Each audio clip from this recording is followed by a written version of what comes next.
বাংলাদেশে এবং বাংলাদেশের বাইরে পৃথিবীর বিভিন্ন প্রান্তে যেখান থেকে চ্যানেলে দেখছেন আপনাদের সকলকে সাদর আমন্ত্রণ তৃতীয় মাত্রা দেখবার জন্য। প্রিয় দর্শক, সাম্প্রতিক নানা বিষয় নিয়ে আলোচনার জন্য আমার সঙ্গে স্টুডিওতে রয়েছেন আমার বাবা আছেন বাংলাদেশ আওয়ামী লীগের কেন্দ্রীয় কার্যনির্বাহী সংসদের সাংস্কৃতিক সম্পাদক এবং সাবেক সংসদ সদস্য অসীম কুমার উকিল। আমার ডানে রয়েছেন বাংলাদেশ জাতীয়তাবাদী দল বিএনপি চেয়ারপারসনের উপদেষ্টা আতাউর রহমান ঢালী। স্বাগত আপনাদের দুজনকে তৃতীয় মাত্রায়। মিস্টার অসীম কুমার উকিল এবং মিস্টার আতাউর রহমান ঢালী, উপজেলা নির্বাচন এবং এই উপজেলা নির্বাচনকে কেন্দ্র করে আমরা ইতিমধ্যেই জানি যে বিরোধীরা নির্বাচন বর্জন করছেন। বিএনপির বেশ কিছু নেতাকর্মী নির্বাচনে অংশ নিচ্ছেন বিভিন্ন পর্যায়ে এবং তাদের প্রায় ৭২ জনকে বহিষ্কারও ইতিমধ্যে করেছে দল থেকে। বাট আমি আপনাদের দুজনের কাছ থেকে বুঝতে চাই, প্রথম কথা হচ্ছে যে আপনি তো সংসদ সদস্য ছিলেন, একটা ধারণা বাংলাদেশে প্রতিষ্ঠিত যে বাংলাদেশে স্থানীয় সরকার ব্যবস্থাকে শক্তিশালী করা যায় না, শক্তিশালী হচ্ছে না, সেদিকে সরকারের মনোযোগ থাকে না, রাজনৈতিক দলগুলো চায় না, যারা সংসদ সদস্য থাকেন তারাই আসলে এই বিষয়ে খুব একটা নিরুৎসাহী।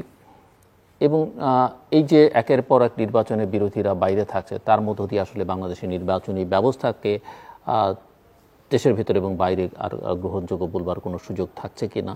আপনার কাছে অতিরিক্ত প্রশ্ন যে নেতাকর্মীদের এইভাবে এখন বহিষ্কার করে দিয়ে বিএনপি আসলে কতটা শক্তিশালী। এর আগে আপনাদের আইনজীবী ফোরাম থেকে বাংলাদেশ সুপ্রিম কোর্ট বার অ্যাসোসিয়েশনের সভাপতি ব্যারিস্টার মাহমুদুল খাকুন, যিনি আপনার দলের যুগ্ম মহাসচিব, তাকেও অব্যাহতি দেওয়া হয়েছে এবং আইন অঙ্গনে তিনি অত্যন্ত পপুলার একজন মানুষ।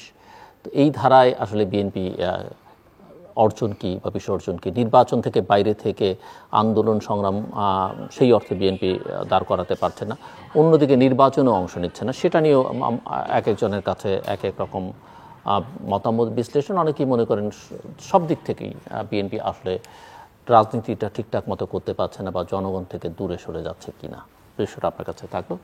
প্রথমে মিস্টার অসীম কুমার উকিল। আপনাকে ধন্যবাদ। সহালোচক আতাউর রহমান ঢালীকে স্বাগত। যারা টেলিভিশন সেটের সামনে বসে অনুষ্ঠান দেখছেন তাদেরকে শুভেচ্ছা। সামনে উপজেলা নির্বাচন শুরু হচ্ছে মে মাসে। 5টি ধাপে নির্বাচন অনুষ্ঠিত হবে। সারা দেশে নির্বাচনের প্রস্তুতি চলছে। মনোনয়নপত্র জমা দেওয়া, প্রত্যাহার, পক্ষে বিপক্ষে কাজকর্মগুলি চলছে। আবার নির্বাচন বর্জন করছে, ভোটদান থেকে বিরত রাখার আহ্বান জানাচ্ছে, এক্সপেল চলছে। এই সব কিছু মিলিয়ে নির্বাচনটা এগিয়ে যাচ্ছে। আপনি নির্বাচন পদ্ধতিটা, পক্ষে বিপক্ষে এমপিদের ভূমিকা, রাজনীতিবিদদের ভূমিকা, এই প্রশ্নটা তুলে এনেছেন এবং যথার্থই তুলে এনেছেন। আমরা যখন ছাত্র রাজনীতি করি, জাতীয় পার্টি উপজেলা পদ্ধতিটা যখন সংযোজন করলো, ইন্ট্রোডিউস করলো রাষ্ট্রীয় কাঠামোতে, তখন আমরা বিরোধিতা করেছিলাম। আমরা বলতে তখনকার ক্রিয়াশীল সমস্ত রাজনৈতিক দলগুলি আমরা এটার বিরুদ্ধে দাঁড়িয়েছিলাম। সারা দেশে মিছিল, মিটিং, প্রতিরোধ আন্দোলন হয়েছে, বহুত হতাহতের ঘটনা ঘটেছে, কারাবরণ করেছে। সময়ের বিবর্তনে আমরা আবার এটার পক্ষে দাঁড়িয়েছি। 91 সালে বিএনপি দেশ পরিচালনার দায়িত্ব পাওয়ার পরে উপজেলা নির্বাচনের পদ্ধতিটাকে বাতিলই করে দিয়েছিল। এখন আমরা আবার এটার পক্ষে দাঁড়িয়েছি, অগ্রসর হচ্ছি। বিএনপি ধারাবাহিকতায়, নির্বাচন বয়কটের ধারাবাহিকতায় এইবারও তারা নির্বাচনটা বয়কট করেছে। এটা ওনাদের দলীয় সিদ্ধান্তের বিষয়। আমি বিশ্বাস করি আমার স্থানীয় সরকার কাঠামোকে শক্তিশালী করা দরকার। আমরা এটা বিশ্বাস করি। বিশ্বাসের প্রথম যুক্তিটা হলো, আমার স্থানীয় সরকার কাঠামো যত বেশি শক্তিশালী হবে, পার্লামেন্ট তত বেশি উজ্জ্বল থেকে উজ্জ্বলতর হবে। কোনো মতেই জুতো সেলাই থেকে চণ্ডীপাঠ একজন জাতীয় সংসদ সদস্যের কাজ হতে পারে না বলে আমি বিশ্বাস করি।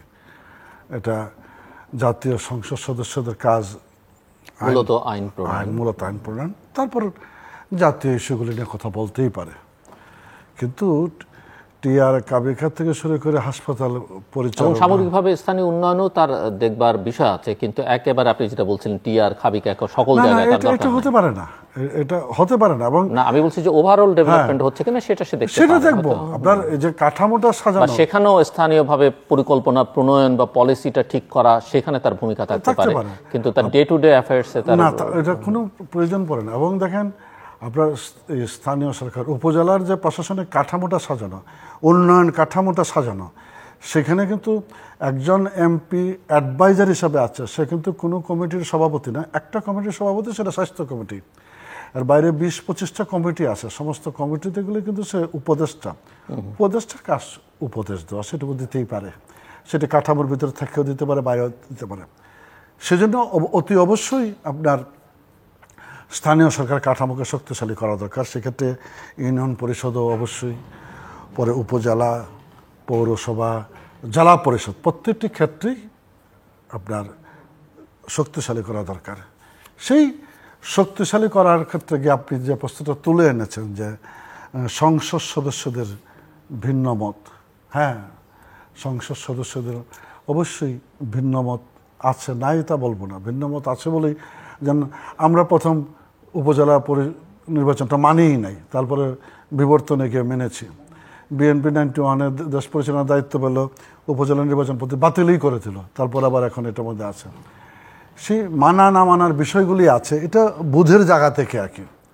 আমাদের যে কাঠামোরগুলি, এই ক্লাস অর্গানাইজেশন করা মানুষ আর কি, একদম কট্টর বাম রাজনীতির হাতে করে নেওয়া মানুষ আর কি। আজকে যদি আমরা একটা ক্লাস অর্গানাইজেশন রিপ্রেজেন্ট করতাম, তাহলে যে কাঠামোটা দাঁড়াতো সামগ্রিকভাবে সকল ক্ষেত্রে, এখন আমরা যে ক্লাসটা রিপ্রেজেন্ট করছি, একটা মাল্টি ক্লাস অর্গানাইজেশন আমরা রিপ্রেজেন্ট করছি। আতাউর রহমান ঢালী ভাইও আমিও, আমাদের অর্গানাইজেশনের ক্যারেক্টারটা হলো মাল্টি ক্লাস অর্গানাইজেশন।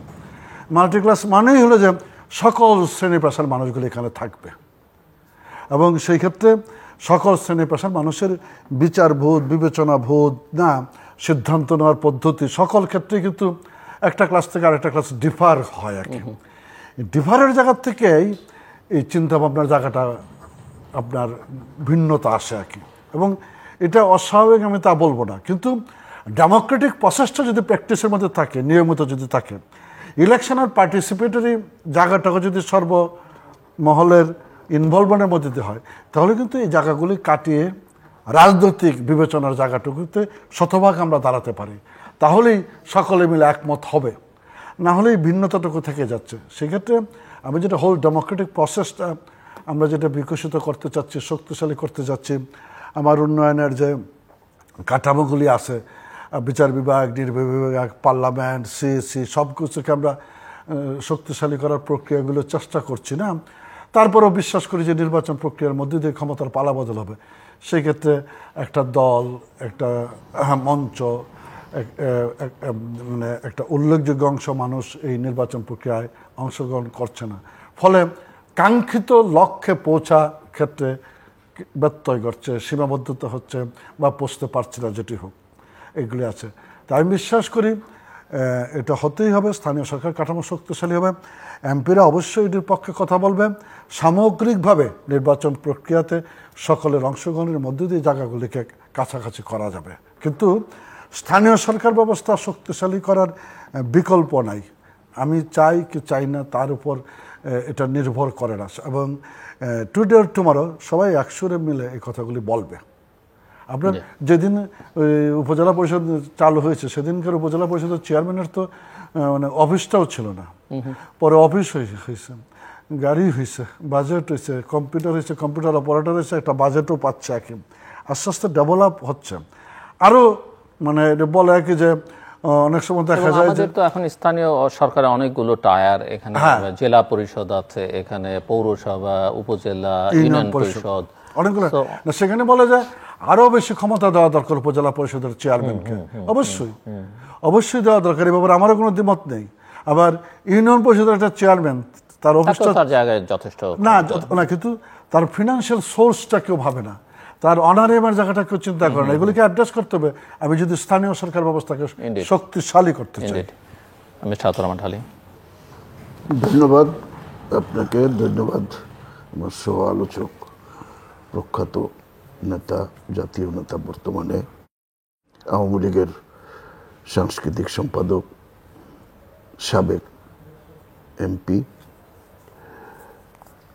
এখানে নির্বাচন, উপজেলা যে নির্বাচনের কথা আপনি যে প্রশ্নটা করেছেন, সেগুলো কোন নির্বাচন? বাংলাদেশে এই নির্বাচন প্রক্রিয়া আসলেই ধ্বংসের দ্বার প্রান্তে। তো সেই নির্বাচনে বিএনপি কেন অংশগ্রহণ করবে? আপনার গত 7ই জানুয়ারির ইলেকশন দেখেছেন, এর আগে 18 সালের ইলেকশন দেখেছেন, এর আগে 14 সালের ইলেকশন দেখেছেন, সবাই দেখেছে। এবং এই ইলেকশনগুলোতে জনগণের না ছিল পার্টিসিপেশন, এই ইলেকশনগুলোতে না ছিল মানুষের আস্থা যারা নির্বাচিত হয়ে আসছে। অনেকটাই এটা জোরপূর্বক, এই ক্ষমতাসীন যারা আছে তারা জোরপূর্বক ক্ষমতায় আছে। এবং তাদের এই উপজেলা নির্বাচনও দেখেন, তারা যে উপজেলা নির্বাচন এর আগে যেটা হয়েছিল, বিএনপি যেখানে অংশগ্রহণ করেছিল, প্রথম ধাপ দ্বিতীয় ধাপে যখন বিএনপি জয়লাভ করতে থাকলো, তখনই ওই নির্বাচনকে আবার মানে হাত সাফাই দিয়ে সেই নির্বাচনকে তারা নিয়ে গেল। এবং এই যে ধ্বংস কারা করলো? ক্ষমতাসীনই। এগুলো কিন্তু এই নির্বাচন ব্যবস্থাকে ধ্বংস করার যত রকমের, তারা ক্ষমতায় চিরস্থায়ী থাকার জন্য তারা এগুলো করেছেন। মানে আপনারা সূচনা করেছিলেন, ওনারা এটাকে পুরোপুরি একেবারে শক্ত, আপনি বলতে পারেন শক্তিশালী বা সমৃদ্ধ করেছেন। মানে এটা সবকিছু এরকমই হয়, কেউ সূচনা করে, কেউ খায়। একজনে গাছ বনে, দাদায় গাছ বনে, নাতিরা খায়, হইতেই পারে। তো সেই জায়গায় আজকে আওয়ামী লীগ তো আসলে বাকশাল করার মধ্য দিয়ে তখনই উপজেলার সিস্টেমকে তারা অস্বীকার করে গেছে। বাকশাল সিস্টেমটাই তো ছিল, সেখানে কোনো উপজেলা ইলেকশন হবে না বা কোনো, তারা কিন্তু উপজেলা কনসেপ্টও কেউ সামনে নিয়ে আসেনি। বাকশাল তো 75 সালে, উপজেলা 80-র দশকে, মানে স্থানীয় সরকার। তখন তো স্থানীয় সরকার বলতে চেয়ারম্যান ইলেকশন ছিল। এগুলোও কিন্তু বাকশালের সিস্টেমে ছিল না। আপনি বলছেন লোকাল বাকশালের সিস্টেমে এইটাও, যেটা স্থানীয় সরকার বলতে তখন চেয়ারম্যান ইলেকশন ছিল। তো ওইটাও কিন্তু তারা বাকশাল করার মধ্য দিয়ে অস্বীকার করেছে। মানে তারা তো আসলে বেসিক্যালি যে স্থানীয় সরকারকে যে শক্তিশালী করতে হবে, এটা তো বেসিক্যালি তারা চায়ই না, কখনোই চায় না। এখনও তো চাওয়ার, এখন তো আপনি ধরেন উপজেলা যেভাবে আছে, উপজেলা চেয়ারম্যানের কোনো ধরনের মানে অর্থনৈতিক ক্ষমতা, ইভেন বিলি বন্টনের ক্ষমতাও তার কাছে নেই।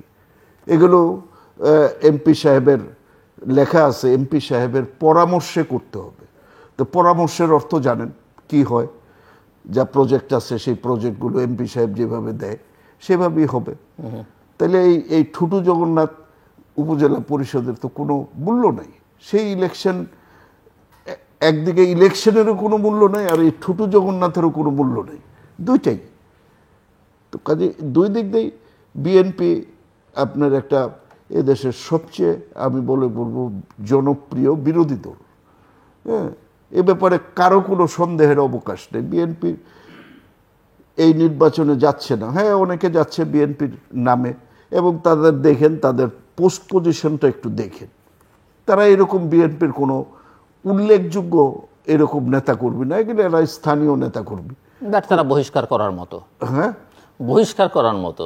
আমি সেই অর্থে বলবো না বহিষ্কার করার মতো বলেই করছে, কিন্তু তাদের কার্যকলাপটা বহিষ্কারের পর্যায়ে পড়ছে।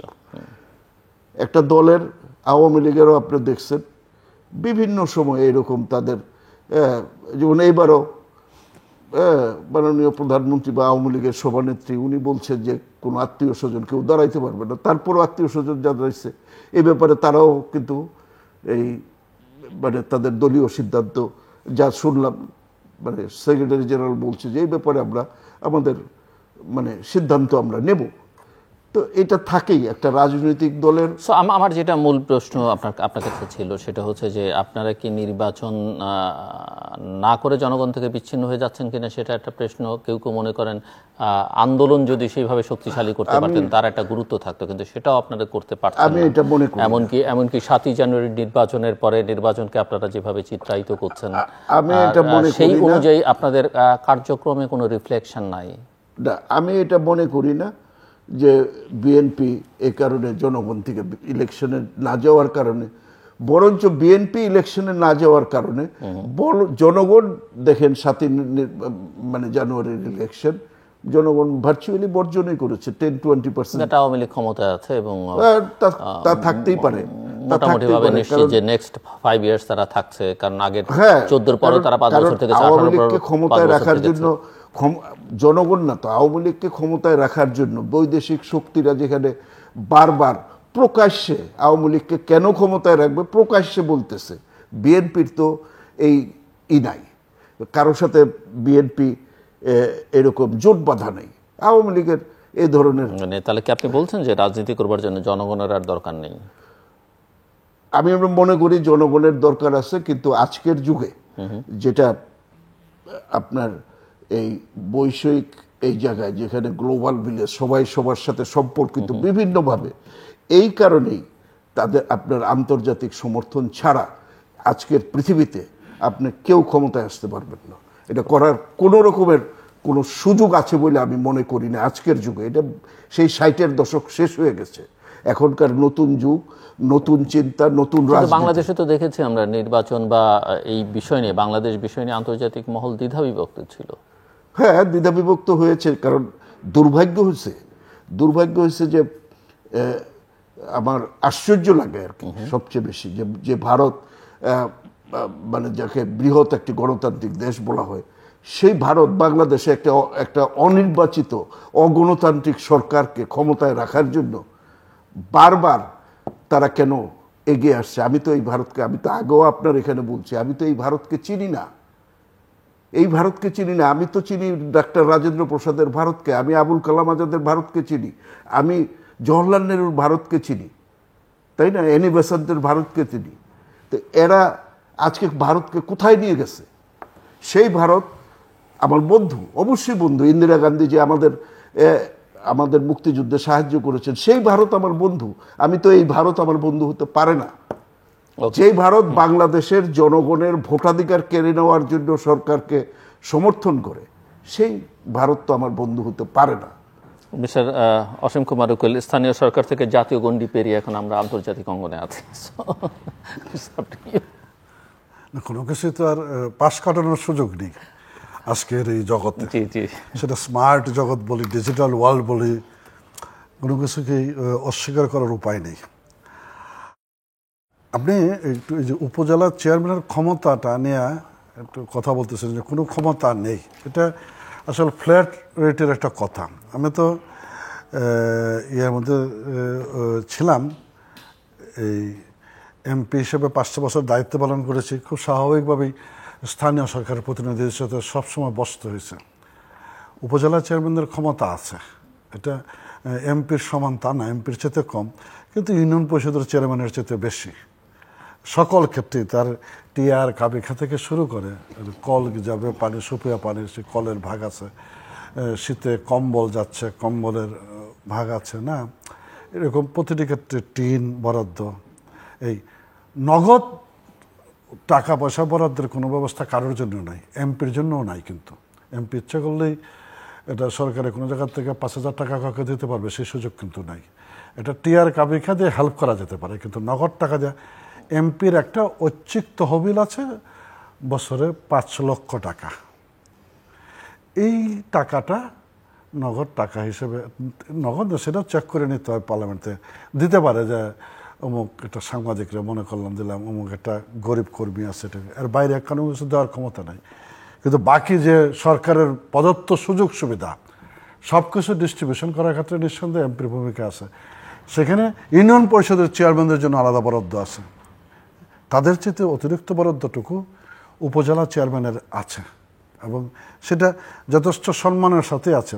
আমি কিন্তু এটা শুরুতেই বলছি যে এদের ক্ষমতাটুকু বাড়ানো দরকার, ফিনান্সিয়াল পাওয়ারটুকু বাড়ানো দরকার, এটা কিন্তু আমি শুরুতে বলেছি। কিন্তু একেবারেই যে এরা কাগজ সর্বস্ব বসে রয়েছে, ইউএনওর পাশের চেয়ারটা বসে থাকার মানুষ, বিষয়টা সেরকম নয়। অনেক কিছুতে তারা পার্ট হচ্ছে। এই স্বাস্থ্য ব্যবস্থার যে কমিটি, সেই কমিটির 11 উপজেলা চেয়ারম্যান মেম্বার, ইয়াস উপজেলা চেয়ারম্যান অতি অবশ্যই মেম্বার, যেখান থেকে সে কাজগুলি করতে পারে, সেই জায়গাগুলি আছে। তারপরেও এখানে উপজেলা চেয়ারম্যানের ক্ষমতার পরিধি বাড়ানো দরকার, ফিনান্সিয়াল ক্যাপাসিটি বাড়ানো দরকার, ফিনান্সিয়াল সোর্স বাড়ানো দরকার। সেই জায়গাগুলিতে আমরা সবাই মিলে কাজ করা দরকার বলে আমি মনে করি।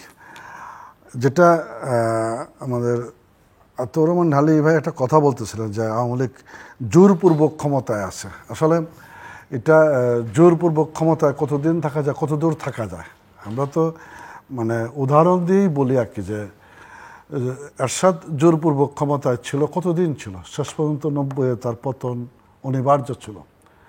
এর আগেও 88-তে আন্দোলন হয়েছে, হ্যাঁ 86-তেও হয়েছে, আমরা আগায় গেছি। একবার মনে হয় যে পড়ে যাচ্ছে, পতন হচ্ছে, হয় না। 90 সালে পতন হয়েছে। জোরপূর্বক এরশাদ ক্ষমতায় শেষ পর্যন্ত থাকতে পারে নাই। 96 সালের 15 ফেব্রুয়ারিও বিএনপি জোরপূর্বক ক্ষমতায় থাকতে পারে নাই, নির্বাচন করে আর কি। এটা মানে জোরপূর্বক ক্ষমতা আছি কথাটা সত্যি নয়, এখানের মধ্যে অতিরঞ্জিত বা নিজের মনের মাধুরী মিশিয়ে বলা হচ্ছে। ভোটাররা আমাদের সাথে আছে, দেশের জনগণ আমাদের সাথে আছে, আমরা আছি।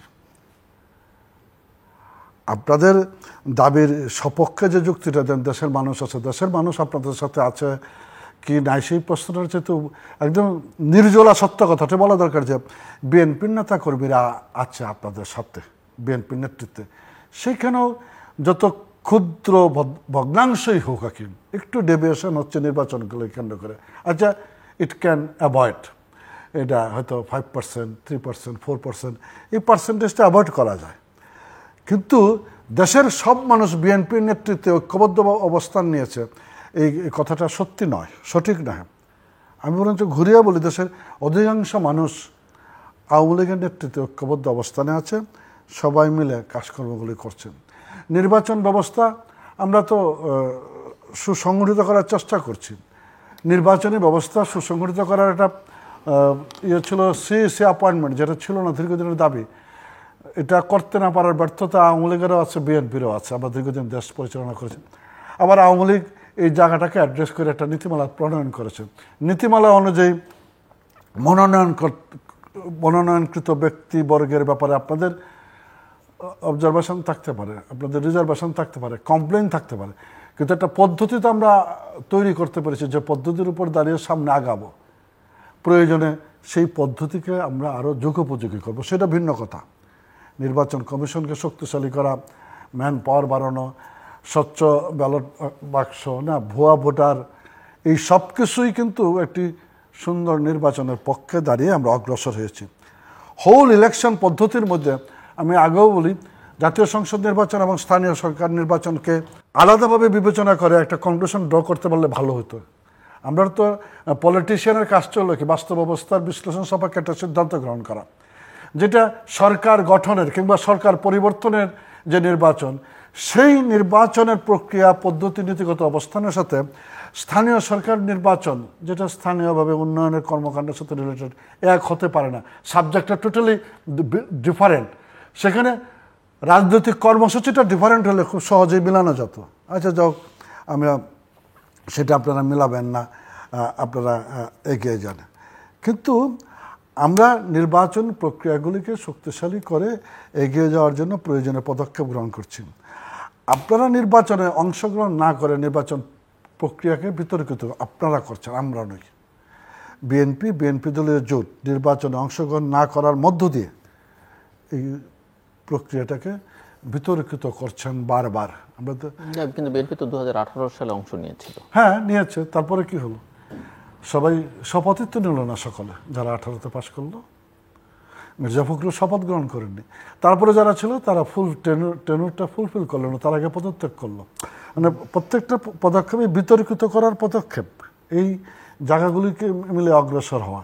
তারপরেও আমি বলছি যে ধরেন জাতীয় সংসদ নির্বাচনের একটা সিদ্ধান্ত এক ধরনের হতে পারে, সেই একই সিদ্ধান্ত স্থানীয় সরকার নির্বাচনের ক্ষেত্রে হবে বলে আমি বিশ্বাস করি না। এই জায়গাগুলিতে পরিবর্তন আনা দরকার, এই জায়গাগুলিতে নতুন করে ভাবা দরকার। নির্বাচন ব্যবস্থা আমরা সুন্দরভাবে সাজিয়েছি এটাকে আরও শক্তিশালী করার জন্য, সকলের অংশগ্রহণের মধ্যে দিয়ে একটা জায়গায় যাওয়া যেতেই পারে, কিন্তু সকলকে এগিয়ে আসতে হবে। মিস্টার আতাউর রহমান হালিম, আসলে উনি চমৎকারভাবে অত্যন্ত একটা জিনিস বলতে চেয়েছেন যে নির্বাচন ব্যবস্থা, আসলে মূল কথাটা হচ্ছে এই নির্বাচন ব্যবস্থাটা কি আসলে তারা রেখেছেন? নির্বাচন ব্যবস্থাটাকে ক্ষমতায় থাকার জন্য যা যা করা দরকার, নির্বাচন ব্যবস্থাকে ধ্বংস করা দরকার, প্রশাসনকে দলীয়করণ করা দরকার, ইভেন বিচার বিভাগকে পর্যন্ত তাদের করায়ত্তে নিয়ে এসে তারপরে যদি বলেন যে নির্বাচন সুষ্ঠু হবে আপনারা আসেন, এটা তো মানুষ, বিএনপি তো বোকার স্বর্গে বাস করে না। কেন সেই নির্বাচনে বিএনপি যাবে?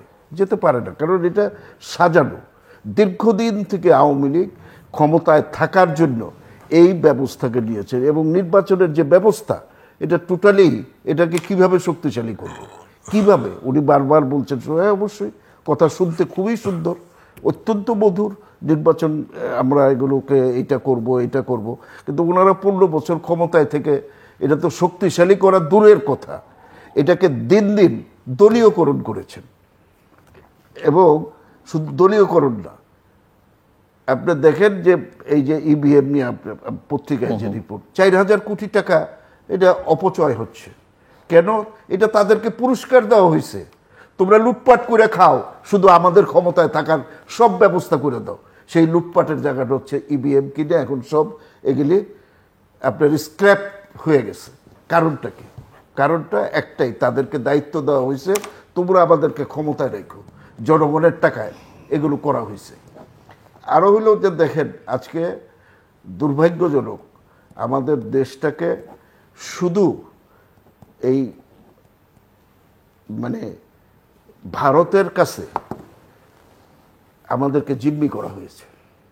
আজকে শুধু এই জায়গায় না, আপনার বর্ডার দেখেন, পৃথিবীর সবচেয়ে বিপজ্জনক বর্ডার হচ্ছে ইসরায়েল প্যালেস্টাইন এবং তারপরেই বাংলাদেশের বর্ডার। গত 23 সালে 200 লোককে, টোটাল 200 লোককে আপনার এই বর্ডারে হত্যা করা হয়েছে, কিন্তু এটার কিন্তু কোনো জবাবদিহিতা নেই। আপনি দেখেন আশ্চর্য, নেপালে 4 বছর আগে একজন নাগরিককে খুন করা হয়েছে, তার জন্য Indian foreign secretary had to fly to Kathmandu to say the express the condolence. এবং শুধু তাই নয়, যে ভিকটিম, যাকে হত্যা করা হয়েছিল, তার বাড়িতে গিয়া তাকে সান্ত্বনা দিয়ে আসছে।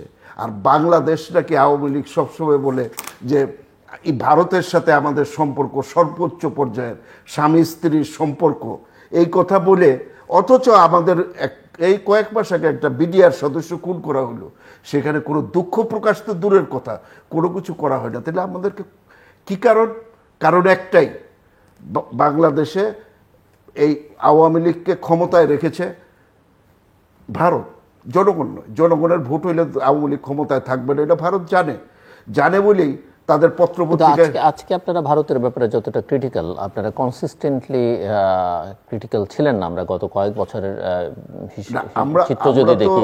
ইভেন আপনি বর্ডার কিলিং এর কথা বলছেন, বর্ডার কিলিং এর ক্ষেত্রে সম্প্রতি একটা আপনাদের দলের মহাসচিব একটা বিবৃতি দিয়েছেন একটা ক্ষেত্রে, কিন্তু অন্যান্য সময় যখন হয়েছে আপনারা সোচ্চার ছিলেন না। তাও আপনারাও কি মনে করেছিলেন কিনা যে ভারত ছাড়া আসলে ক্ষমতায় যাওয়া যাবে না, কাজে ভারতকে খুশি রাখতে হবে, এরকম ধারণা আপনাদের মধ্যে, ঘটনা তা না, আপনাদের নেতৃত্বের মধ্যে? আমাদের হয়তো থাকতে পারে, আপনার বলার লেন্থের উঠানামা থাকতে পারে, কিন্তু বিএনপি কন্টিনিউয়াসলি এই যে প্যাট্রিয়টিক যে অ্যাপিলটা, আবার ধরেন আওয়ামী লীগের বিরুদ্ধে অনেক অভিযোগ, সরকারের বিরুদ্ধে অভিযোগ, ভারতের বাজার বাংলাদেশ উন্মুক্ত তো বিএনপি সময় হয়েছে। ভারতীয় বাজার যে বাংলাদেশ উন্মুক্ত হয়েছে সেটা তো বিএনপি সময় হয়েছে। বাজার তো থাকতেই পারে, কিন্তু আমার থাকা না থাকা নিয়ে আমি বলছি না, আমি একচেটিয়া অধিকার তো দেই নাই। যেমন আদানিকে এখানে যেভাবে আনা হয়েছে, বিএনপি তো দেয় নাই। বিএনপি তো টাটা এরকম সুযোগ চেয়েছিল বিএনপির কাছে, বিএনপি তো দেশ বিক্রি করবে না, বিএনপি তো তার ইচ্ছায় ক্ষমতায় থাকবে না। কিন্তু আদানিকে যে সুযোগ দেওয়া হয়েছে আপনি দেখেন, কড়াই গন্ডায় আমাদের থেকে কিভাবে টাকা, যেখানে গোড্ডাতে যেখানে স্পেশাল ইকোনমিক জোন, ওইটা স্পেশালি ওইখানে ট্যাক্স রেয়াত পায়। ইন্ডিয়ার চাইনিজ যে মালামাল আনছে $200 মিলিয়ন ট্যাক্স রেয়াত পাইছে, কিন্তু বাংলাদেশ থেকে তারা ট্যাক্সও আদায় করছে সব কিছু। এবং তখন আমাদেরকে বলা হয়েছে এই পায়রা মাতারবাড়ি এগুলি হইলে আমাদের বিদ্যুতের দাম কমবে 6 টাকা 7 টাকায়, এগুলি বইলা আমরা তখন মনে করেছি যে ঠিক আছে যদি কম দামে পাওয়া যায়। কিন্তু হওয়ার পরে দেখা গেল এখন আদানির বিদ্যুৎ কিনতে হয় 15 টাকায়, আরও অন্যান্য যেগুলো আছে এগুলিও 14, পিডিবি তাদের থেকে কিনছে 14.79 দিয়ে। তো আজকে আমরা কোথায়?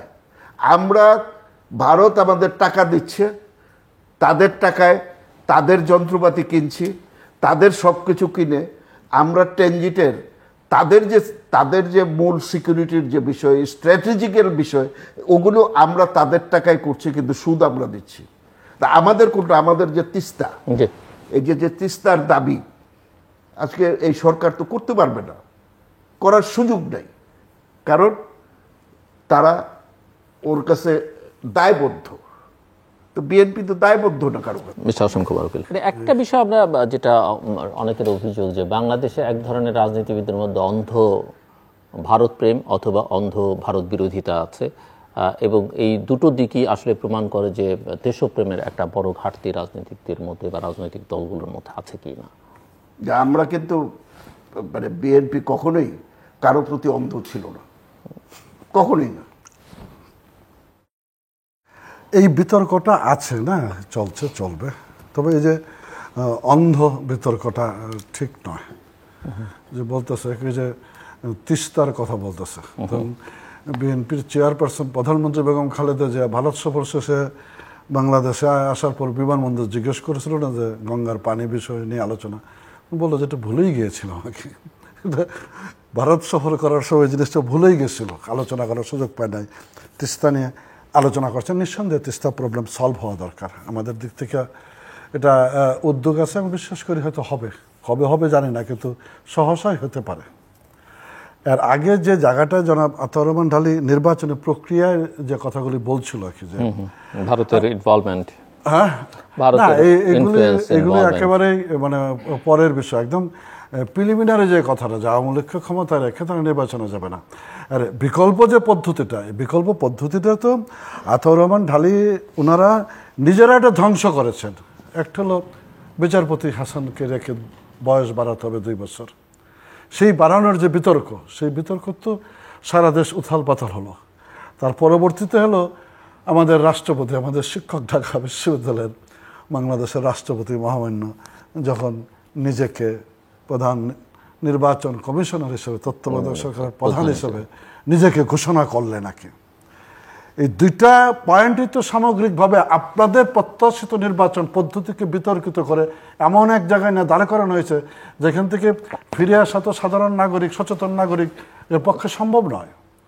যে ধ্বংসাবশেষ আপনারা তৈরি করেছে, সেই ধ্বংসাবশেষের উপর দাঁড়িয়ে আপনি নতুন স্বপ্ন দেখতে পারেন, কিন্তু আমি সেই ধ্বংসাবশেষের উপর দাঁড়াবো না তো। কারণ আমি বিশ্বাস করি সমস্যাটা রাজনৈতিক ব্যক্তিত্ব, রাজনৈতিক দলগুলোকে এটা সমাধান দিতে হবে, রাজনীতিবিদদের মাথায় দায়িত্বটা তুলে নিতে হবে। সেই জায়গাটায় যে জিনিস আপনি ধ্বংস করেছেন সেই জিনিস আপনি দাঁড়ানোর আগ্রহ থাকতে পারে, কিন্তু আমি সে জায়গায় যাব না। বিকল্প কি হতে পারে? কনস্টিটিউশনাল জায়গাটা দাঁড়িয়ে আমরা এগিয়ে যেতে চাই, কারণ বাংলাদেশের সংবিধান পরিপন্থী যে বিষয়গুলি আছে সেই বিষয়গুলি তো এটা দুর্বিষহ, সেই স্মৃতিতে আমাদেরকে যেভাবে তাড়া করে, আমরা সংবিধানের বাইরে কোনো জায়গায় যাব না।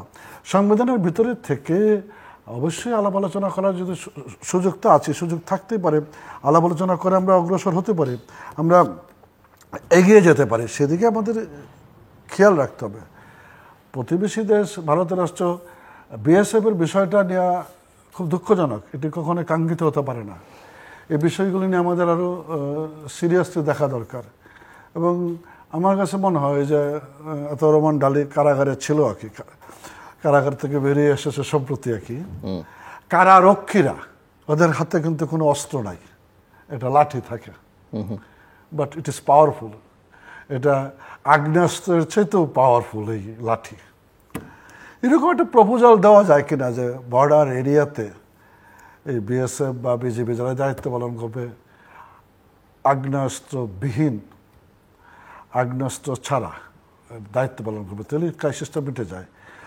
সব কটা সংকটের মূলে যদি খুঁজে পাওয়া যায় তাহলে আসলে এখানে চোরা কারবারিদের ইনভলভমেন্ট প্রত্যেকটি ঘটনায়। হয়তো একটা কালারটা ভিন্নভাবে হবে, সিনারিটা সামনে আসে ভিন্নভাবে, কিন্তু একটু ভিতরে গেলে একটু খুশখবর নিলে দেখা যায় যে এই জায়গাগুলিতে চোরা কারবারিদের প্রাধান্য, আধিক্য, নিজেদের প্রভাব বলার বৃদ্ধি, টাকা পয়সার ভাগ বটরা, এই সমস্ত কিছু নিয়ে এরকম ঘটনাগুলি ঘটে যা কোনো মতেই কাঙ্ক্ষিত হতে পারে না। সেক্ষেত্রে এই বিএসএফ বিজিবির বর্ডার অবস্থান, দায়িত্ব, এগুলি নিয়ে নতুন করে ভাবা দরকার। এবং আমি একদম সুনির্দিষ্টভাবে মনে করি যে এখানে তো দেশ দখলের কোনো ব্যাপার নেই, কাজেই আগ্নেয়াস্ত্র মুক্ত হইয়া এরা যদি দায়িত্ব পালন করে জিনিসটা অনেক সহজ হবে বলে, এটা মানে এটা একান্তই আমার নিজের ভাবনা থেকে বলা। ভারত চীনের বর্ডার বা ভারত পাকিস্তানের বর্ডারের চাইতে তো ভারতের জন্য বাংলাদেশ ভারত বর্ডার খুব একটা বেশি বিপজ্জনক না। না, কিন্তু আপনি যদি ক্যাজুয়ালিটিস হিসাব করেন এখানে অনেক বেশি। বললাম যে চোরা কারবারি, সব চোরা কারবারি, এবং এটা চোরা কারবারি মার্কেটটা খুব ভালো মার্কেট। এক এক সময় এক এক সিজনে এক একটা, একটু ব্যবসা করতে পারলে লক্ষ টাকা বিনিয়োগ করে লক্ষ লক্ষ টাকা লাভ করা যায়, এরকম বিষয়গুলি আছে। এটা খুব ডিপলি মানে এটা গবেষণার বিষয়। আদালতও তো ধরেন চোরা কারবারিদের মৃত্যুদণ্ড দেয়। আমি জানি না মৃত্যুদণ্ড কি চোরা কারবারিদের জন্য আছে কোন পর্যায়ে। এটা প্রথম বোধহয় হয়েছিল একজনের ম্যানসেরুমিয়া 72 বা 73 সালে ঘটনা আলোচনার বিষয় দাবি রাখে না, দাবি রাখে না। এই যে জেনারেলি এই জায়গাটা, এটা কি বলা যায় যে এটা এক ধরনের কূটনৈতিক ব্যর্থতা? না, কূটনৈতিক ব্যর্থতা এখানে কিন্তু এভাবে বলে ফ্ল্যাট রেটে জিনিসটাকে ক্লোজ করতে চাই না। মানে দৃষ্টিভঙ্গিগত তো মানুষের পার্থক্য হচ্ছে। আমার তো বিভিন্ন জায়গায়, আমি আজকে পত্রিকা দেখছিলাম যে আমেরিকার ইয়েতে ফ্লোরিডাতে একজন কাউন্সিলর অ্যাপয়েন্টমেন্ট হয়েছে। মানে আগে তো শুধু ওয়াশিংটনে ছিল, এখন নিউ ইয়র্ক, এখন ফ্লোরিডা তো আসছে, বিভিন্ন জায়গায় প্রয়োজনে যাচ্ছে। ভারতের বিভিন্ন জায়গায় অফিস করছে, যেমন শিলিগুড়িতে করছে, ঠিক তেমনি আগরতলায় করেছে না, আপনার আসামে আছে, মেঘালয়ে আছে, একসময় দিল্লি আর কলকাতাতে ছিল। দৃষ্টিভঙ্গিগত তো পার্থক্য হচ্ছে, ইকোনমিক্সের ভলিউমটা কত বাড়ছে। আমার আশেপাশে যে সেভেন সিস্টারের মার্কেটগুলিতে বাংলাদেশের ব্যবহার্য পণ্য পাওয়া যায় না এমন কোনো কিছু নেই। সেটা কোহিনূর সাবান থেকে শুরু করে তিব্বত স্নো পাউডার পর্যন্ত। আবার শতাধিক নিত্য প্রয়োজনীয় দ্রব্য বাংলাদেশে আসছে ভারত থেকে। এই প্রয়োজনগুলি তো এইভাবে একসময় তো গরু আসতোই আর কি, এখন গরু না আসলেও চলে বাংলাদেশের। তা ফলে আর্থিক, সামাজিক, রাজনৈতিক সামগ্রিক বিবেচনাতেই আর কি 52 বছর যাবৎ বর্ডার বেল্টের যে কাজগুলি চলতেছে, সেই কাজগুলিকে নিয়ে নতুন করে ভাবা দরকার, নতুন করে পদক্ষেপ নেওয়া দরকার। অবশ্যই মূল টার্গেটটা থাকবে যে এরকমভাবে প্রাণহানি যেন না ঘটে। আমরা একটু ফাইনাল রাউন্ডে বাংলাদেশের ডেমোক্রেসি, ইলেকশন বা পলিটিক্সটা আসলে কিভাবে ফিক্স করা যাবে? আপনারা দুজনই তো একেবারেই দীর্ঘকাল ধরে রাজনীতিতে আছেন, ছাত্র রাজনীতি করেছেন, নেতৃত্ব দিয়েছেন। আপনাদের দুজনের কাছে আমার ব্যক্তিগত ওপিনিয়ন যে আজকে দেশটা যে জায়গায় গেছে, গণতন্ত্রহীন, নির্বাচনবিহীন এবং একটা লুটপাট তন্ত্রের চলে গেছে। রাজনীতিবিদরা এখন রাজনীতির থেকে চলে যাচ্ছে, চলে না, তাদেরকে ঠেলে বের করা হচ্ছে। কারণ এই দেখেন, ওনারা তো সবসময় উন্নয়নের গল্প বলে, একই উন্নয়নের গল্প এদেশের 5-6টা মাফিয়া পরিবার তারা বলে। এটা কিসের উন্নয়ন? তো ওটা নিয়ে আর আলোচনায় যাই না। আজকে জাতীয় সংলাপ দরকার এই দেশটাকে যদি এগিয়ে নিতে হয়, এবং এই জাতীয় সংলাপ কিভাবে হবে, কেন হবে, সংলাপ কেন দরকার, মানে কি আলোচনার জন্য? এই যে দেশটাকে আজকে যে গণতন্ত্র, এই উন্নয়নের গল্প তো আমরা দেখি, একদিকে উন্নয়নের আছে, ওই যে ফ্লাইওভার আছে, ব্রিজ আছে, সব কিছুই আছে। বিদ্যুতের যে উন্নয়নের কথা 26,000 মেগাওয়াট হয় কিনা হয়েছে, আবার সেই বিদ্যুতের এই প্রতি বছর এই পর্যন্ত 28,000 কোটি টাকা ক্যাপাসিটি চার্জ দিচ্ছে যারা বসে রয়েছে। কারণ আমাদের এগুলি ওই যে অপরিকল্পিতভাবে এগুলো করা হয়েছে শুধু লুটপাটের জন্য। এখানে বিদ্যুৎ ক্ষেত্রে এখনো দেখেন আপনার সেই আগে যা ছিল বিদ্যুৎ এখনো সেই রকমই, গ্রামের মানুষ বিদ্যুৎ পায় না, 4 ঘন্টা 5 ঘন্টা 6 ঘন্টা বিদ্যুৎ পায় না। না, বিদ্যুতের তো আমাদের ঘাটতি নেই। তাহলে কি হয়েছে, কি কারণ? এই শুধু মূলত যেটা দরকার, একটা দেশ কখনোই আগাইতে পারে না ভালোভাবে যদি equal distribution of the wealth, সম্পদের একটা সমবন্টন দরকার। আজকে সম্পদের সমবন্টন এই দেশে নাই। একজনে এখানে কোটিপতি, এগুলো তো ওই থিওরি দিলে হবে না যে আমার পার ক্যাপিটা ইনকাম কত। পার ক্যাপিটা ইনকাম উন্নয়নের কোনো মাপকাঠি না, ওই যে জিডিপি কোনো উন্নয়নের মাপকাঠি না। মাপকাঠি হলো ডিফারেন্ট। আমার দেশে শিক্ষা, স্বাস্থ্য এগুলো অ্যাফোর্ডেবল কিনা, এগুলো আছে কিনা, তারপরে মানবাধিকার, গণতন্ত্র, এই সমস্ত বিষয়গুলো হলো উন্নয়নের জিনিস। এগুলোর জন্য আজকে সারা জাতির সামনে একটা মডেল হিসাবে আজকে জাতীয় সংলাপ দরকার। জাতীয় সংলাপে যদি রাজনীতিকে, আর যদি রাজনীতি না চায় কেউ, তাহলে এটা কেউ ডাকবে না, কারণ রাজনীতির তো দরকার নেই। আমরা ক্ষমতায় থাকব, শুধু ক্ষমতায় থাকার মুহে এই দেশটাকে যারা ধ্বংস করা যায় না। এই জন্য আমি মনে করি জাতীয় সংলাপ ডেকে কোথায় সমস্যা, কিভাবে করতে হবে, এই নির্বাচন কেন এই অবস্থা, এগুলোকে অ্যাড্রেস করতে হবে। এবং এটা অ্যাড্রেস করতে হবে এবং করে আবার নতুন করে দেশকে গড়ার দিকে যেতে হবে। তা না হলে আমি দেখি না যে এই সিস্টেম চলতে থাকবে। আওয়ামী লীগ বলবে আমরা উন্নয়ন করছি, আমরা ক্ষমতায় আছি, আমরা ক্ষমতায় থাকব, এইভাবেই নির্বাচন হবে। এই দেশটা দিনে দিনে, আজকে যে অর্থনীতি যেভাবে যতই বলুক আত্মতৃপ্তি পাওয়া যায়, কিন্তু বাস্তবে অর্থনীতির অবস্থা প্রচণ্ড খারাপ, প্রচণ্ড খারাপ। ব্যাঙ্গেলি লুটপাট করে শেষ করে ফেলছে।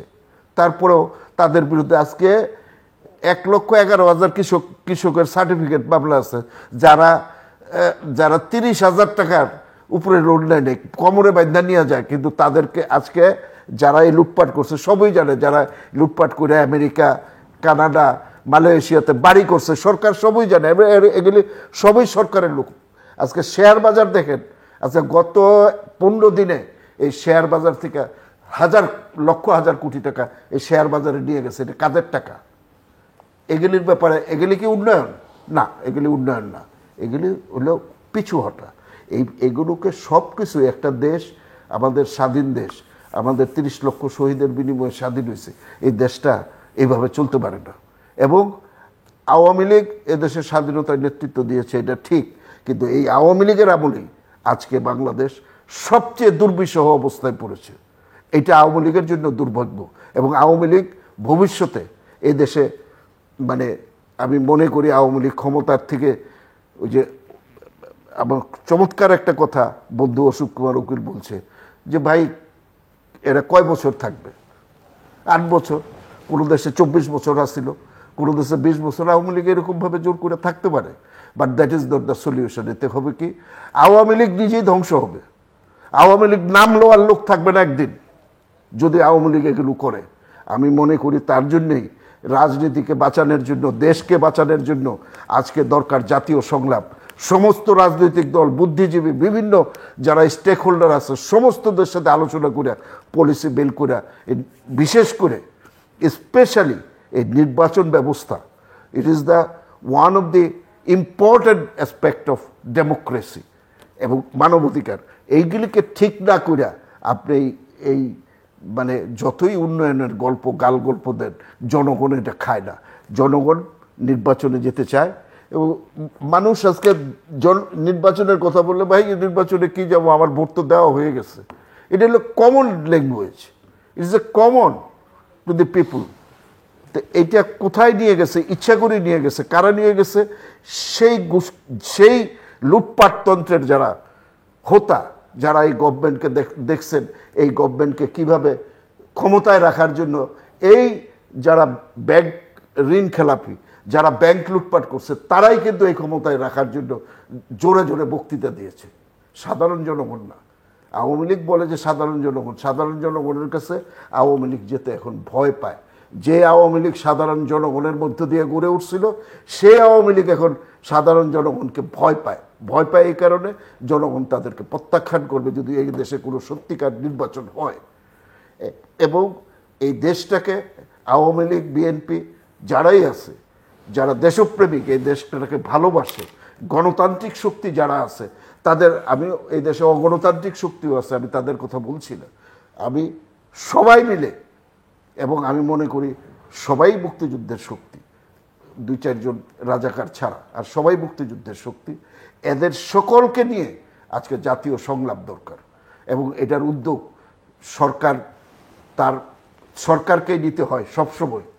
সরকার যদি না নেয় তাহলে ওনারা বলতে পারে যে এটা না নিয়ে ওই হরিণের মতো, হরিণ 2 চোখ নিচে দিয়ে মনে করে যে আমাকে কেউ দেখে না, তো সরকারের অবস্থাও তাই হবে। ওনাকে সবাই দেখছে কিন্তু উনি মনে করছে ওনাকে কেউ দেখছে না। তো কাজেই এই ভাব নিয়ে দেশ চালানো যায় না। আমি মনে করি এখনো সময় আছে, এই দেশটাকে রক্ষা করতে হবে। এই দেশ কিন্তু ধ্বংসের দ্বার প্রান্তে, রক্ষা করতে হবে যতই উন্নয়নের গল্প দেখ। আমি মনে করি সবাই মিলে বসে এটাকে ঠিক করা দরকার। ধন্যবাদ। মিস্টার অসীম কুমার উকিল, আপনার ব্যাংক ঋণ খেলাপি ঋণের কথা বলছিলেন জনাব আতাউর রহমান ঢালী। অতি সম্প্রতি বিশিষ্ট অর্থনীতিবিদ রেহমান সুমন সাহেব একটা কথা বলেছেন যে বাংলাদেশের ঋণ খেলাপি ব্যাংকের যে পদ্ধতিটা, এই পদ্ধতিটার পূর্বভাগে আছেন বিএনপির প্রতিষ্ঠাতা জেনারেল জিয়াউর রহমান। উনি যখন দেশের রাষ্ট্র ক্ষমতা হাতে নিলেন, দেশ পরিচালনার দায়িত্ব নিলেন, বিএনপি দল গঠন করলে নাকি ঠিক সেই সময়কালে খুঁজলে দেখা যাবে বাংলাদেশ শিল্প ঋণ সংস্থা, শিল্প ব্যাংক, সেই জায়গাগুলির থেকে বিএনপি ঘরানার যারা রাজনীতিতে আসছে তাদেরকে প্রচুর পরিমাণে টাকা পয়সা দেওয়া হয়েছে, নিয়ম নীতি ভঙ্গ করে, নিয়ম নীতির তোয়াক্কা না করে, যা পরবর্তী সময়ে প্রবাহমান। আমি সেই জায়গাটায় সমস্ত দায়িত্ব দিয়ে নিজে দায়িত্ব পালন করবো না, আমি তা বলতেছি না। আমি বলতেছি যে এটা রাজনীতিবিদ হিসেবে আমাদের, কেউই ধোয়া তুলসী পাতা, হ্যাঁ, রাজনীতিবিদ হিসেবে এটা আমাদের ব্যর্থতা। গত পার্লামেন্টে তবে টানা 15 বছর ক্ষমতায় থেকে বা চতুর্থবারের মতো ক্ষমতায় এসে এগুলো ফিক্স করতে না পারা একটা চরম ব্যর্থতা, সীমাবদ্ধতা, ব্যর্থতা আছে। মানে টানা এত বছর ক্ষমতায় থেকে গত পার্লামেন্টে কিন্তু আমরা খেলাফি ব্যর্থতা বা এই দায় অভিযুক্ত, যেটাই যেভাবেই বলা যায়, খেলাফি ঋণের কিন্তু তালিকাটা আমরা গত পার্লামেন্টে প্রকাশ করেছিলাম। এই জায়গাটাতেও মানে আমাদের একমত হতে পারলে ভালো হয়, একে যে ঠিক তালিকাটা প্রকাশ করার পরে এদেরকে নিয়ে আমরা সমস্যারে কথা বলতে পারি নাই, না রাজনীতিবিদরা, না দেশের অন্যান্য, সেটা সুশীল সমাজ বলি বা সমাজের অন্যান্য সেক্টর, সবাই মিলে যদি এই জিনিসটা নিয়ে কথা বলা যেত তাহলে তো সিনারিওটা ভিন্ন হতো। অনেক কথা বলার সুযোগ ছিল কিন্তু পারি নাই। এই সীমাবদ্ধতাটা, দায়িত্বটা সবাই আমাদেরকে নিতে হবে। তারপরেও এই ব্যাপারে ব্যাংকের শৃঙ্খলা ফিরিয়ে আনার জন্য আমাদের কথা বলা দরকার। আমরা অবশ্যই এই ব্যাপারে সব কিছু মিলে কথা বলতেও চাই, এগিয়ে যেতে চাই সামনের দিকে। আপনি বিদ্যুৎ নিয়ে যে কথাটা বলছেন, মানে বিদ্যুৎ তো 24 ঘন্টার মধ্যে 22 ঘন্টায় বিদ্যুৎ ছিল না। সেই সময়ে আমরা সরকার পরিচালনার দায়িত্ব নিই। নিঃসন্দেহে বিদ্যুতের উৎপাদন ক্ষমতা এখন সন্তোষজনক পর্যায়ে, লোডশেডিং আছে গ্রামেগঞ্জে, সেটাও ঠিক। এটি হলো বিদ্যুৎ সঞ্চালনের যে পদ্ধতিটা, লাইন টানা, কি সেই লাইন টানার এখন 1000 মেগাওয়াট বিদ্যুৎ ট্রান্সমিশন অ্যান্ড ডিস্ট্রিবিউশন, সেই জায়গাটায় কাজ চলতেছে, যেটা টেক্স টাইম, রাতারাতি করা যায় না সেই জায়গাটা। কিন্তু বিদ্যুতের যে খাম্বা রাজনীতি থেকে মুক্ত করে বিদ্যুৎ যথেষ্ট পরিমাণে উৎপন্ন হয়েছে। অবশ্যই অতি দ্রুত আমরা চেষ্টা করছি জায়গাটাকে কভার করতে। মাঝখানে ইউক্রেন রাশিয়া যুদ্ধ মিলে তেল গ্যাস এই সংকটগুলিও আমাদেরকে প্রভাবিত করেছে, কিন্তু এই জায়গাগুলি কাটিয়ে ওঠার চেষ্টা করছি। কিন্তু ভারতীয় পণ্য বর্জনের নামে বাংলাদেশের যে রাজনীতিটাকে সুরসুরি দেওয়া হয়, আলটিমেটলি সেই জায়গাটাকে দাঁড়ায় বাংলাদেশের সাম্প্রদায়িক সম্প্রীতি ধ্বংস করার রাজনীতি। আমি কোনো পণ্য বর্জন করা যাবে না, ভারতের বিরুদ্ধে কথা বলা যাবে না, আমি তা বলছি না। যেটা পছন্দ হয় বলবেন, পছন্দ না হলে বিরোধিতা করবেন, কিন্তু মাথার মধ্যে এই জিনিসটা বিবেচনায় রাখতে হবে আর কি, যেন কোনো অর্থেই সম্প্রীতির যে বাংলাদেশটা আমরা সবাই মিলে তৈরি করেছি সেটা যেন নষ্ট না হয়। আমরা 90 সালের রাম মন্দির বিতর্কটার সময় ছিলাম, আমরা তখন আন্দোলনের মাঠে ছিলাম, দেখেছি তো কি অবস্থাটা দাঁড়ায়। এক ইনকালাবার এক হেডিং দিয়ে সারা দেশে রায়ট লাগানোর মতো অবস্থা ছিল।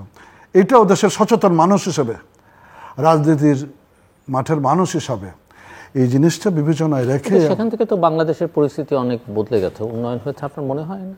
মানে যেই সময়ের উদাহরণ আমরা এরকম, মানে আজকে যদি ভারতের অবস্থা দেখেন বা সাম্প্রতিককালে ভারতীয় প্রধানমন্ত্রীর বক্তব্য দেখেন কিংবা ফরিদপুরের ঘটনা দেখেন, সেই কনটেক্সটে বাংলাদেশের পরিস্থিতি কৃতিত্ব আপনারা দাবি করতে পারেন ক্ষমতায় থেকে, নিঃসন্দেহে না দাবি করার বিষয় না, কিন্তু উন্নতি হয়েছে। কিন্তু সামগ্রিকভাবে যখন এইরকম কথাগুলি বলা হয়, ভারতীয় পণ্য বর্জনের কথাটা যখন গায়ের শাল বের করে পুরানো হয়, তখন লক্ষ্যটা সম্পর্কে তো আমার কাছে খুব সুস্পষ্ট বিষয়, কোন জায়গায় না দাঁড় করাতে চায়।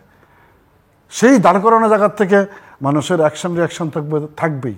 বাংলাদেশের মানুষ সবসময়, আপনি অ্যান্টাই ভারত মানে অ্যান্টাই ইন্ডিয়ান পজিশনটাকে আপনি একটু কমিউনাল একটা অ্যাপ্রোচ হিসেবে, না এটা রাজনীতিতে এই জিনিসগুলো টেনে আনা মানে এই জায়গাটা তৈরি হয়, কথাগুলো অন্যভাবে বলা চলে।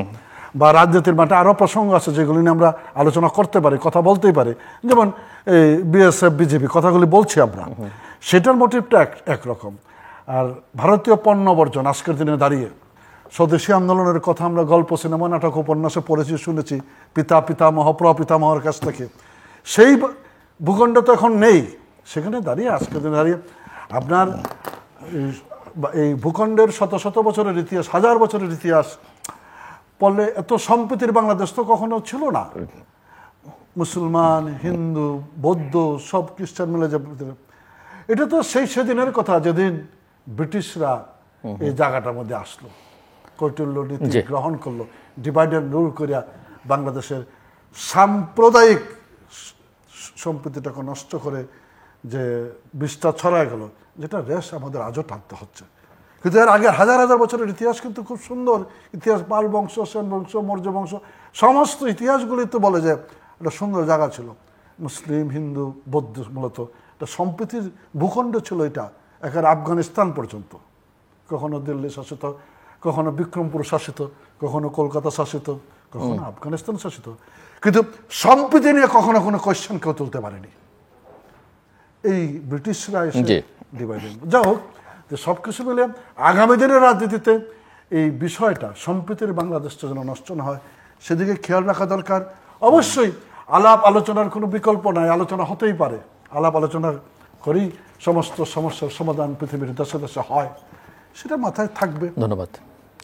দর্শক, অনুষ্ঠানের শেষ প্রান্তে আমরা সামাজিক যোগাযোগ মাধ্যম ফেসবুক এবং টুইটারে তৃতীয়মাত্রা লাইভ স্ট্রিমিং হচ্ছে, আপনারা দেখতে পারেন। টেলিভিশনের পর্দায় দেখতে না পারলে যে কোনো সময় যে কোনো স্থান থেকে ইউটিউবে তৃতীয়মাত্রা চ্যানেলটি সাবস্ক্রাইব করেই পর্ব বা পুরনো পর্বগুলো আপনারা দেখতে পারেন। মিস্টার আতর রহমান ঢালী এবং মিস্টার অসীম কুমার উকিল, অসংখ্য ধন্যবাদ এই আলোচনা অংশ নেবার জন্যে। দর্শক, নানা বিষয় নিয়ে আলোচনা হয়েছে। আমার অতিথিরা স্থানীয় সরকারকে শক্তিশালী করবার কোনো বিকল্প নেই, কারণ গণতন্ত্রকে শক্তিশালী করতে চাইলে স্থানীয় সরকার ব্যবস্থাকে শক্তিশালী করতে হবে। আমাদের এখানে নির্বাচন, গণতন্ত্র, এগুলো নিয়ে নানা প্রশ্ন আছে, দুর্বলতা আছে। আমাদের এখানে প্রতিষ্ঠানগুলোকে গড়ে তোলা যাচ্ছে না, ব্যবস্থাকে সুনিশ্চিত করা যাচ্ছে না। এই জায়গাগুলোতে মনোযোগ দেবার দরকার আছে। সম্প্রীতির বাংলাদেশ গড়ে তোলা দরকার এবং যে কোনো অবস্থাতেই বাইরের কোনো প্রভাব যেন আমাদের এখানে না পড়ে এবং আমরা নিজেরাও যেন কোনোভাবে কারো উস্কানিতে পা না দিই। এটা কারণ আমরা আমাদের ঐতিহ্য ধরে রাখতে চাই এবং এই ধারাটা আমাদের অব্যাহত রাখতে হবে। সম্পদের সুষম বন্টন নিশ্চিত করা দরকার, সেটা রাজনীতিকে ফিক্স করার পাশাপাশি এটাও অত্যন্ত বড় জায়গা। সেটা না হলে সমাজে, রাষ্ট্রে অসন্তোষ থাকি এবং সব মিলিয়ে যে রাজনৈতিক সংলাপের যে বক্তব্য, সেটাও গণতন্ত্রের একটা অংশ। ডেমোক্রেসি আর ডায়ালগ পাশাপাশি যায়, ডায়ালগ ছাড়া ডেমোক্রেসি হয় না, ডেমোক্রেসি ডায়ালগ ছাড়া চলে না। কাজেই সংলাপ একটা হতে পারে নানা সংকট মোকাবেলার জন্য, এমনকি আমাদের বৈদেশিক সম্পর্ক কিভাবে আমরা কার সঙ্গে কোন মাত্রায় সম্পর্ক রাখবো সেই সব বিষয় ঠিক করবার জন্য একটা জাতীয় সংলাপ দরকার। তবে এখানে সকল রাজনৈতিক দলকে উদার মনে আসলে এই সংলাপে অংশগ্রহণ করতে হবে। একই সঙ্গে সংলাপের দায়িত্বটা বা আহ্বানের মূল দায়িত্বটা কিন্তু সরকারের উপরে বা ক্ষমতাসীন দলের উপরে বর্তায়। দর্শক, আমাদের সঙ্গে থাকবার জন্য অসংখ্য ধন্যবাদ। আপনাদের সবার জন্য শুভকামনা।